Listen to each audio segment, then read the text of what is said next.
Vətəndaş işsizlikdən əziyyət çəkdiyini deyir.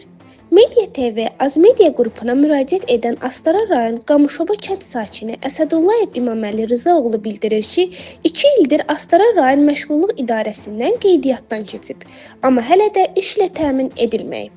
Daha ətraflı İmaməli Əsədullayevin özündən eşidək.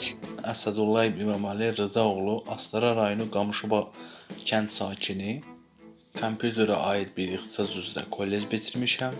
2023-cü ildə iş tapmaq məqsədi ilə 2024-cü ilin 4 mart tarixində Astara məşğulluq filialında qeydiyyatdan keçmişəm. Amma mənə deyilib ki, oradan ki, sənə iş yoxdur bu dəqiqə. Bir müddət keçəndən sonra, yəni bir neçə gün keçəndən sonra gördüm zəng gəlmir. Lənkəran məşğulluq filialına müraciət elədim. Orada da dedi iş yoxdur.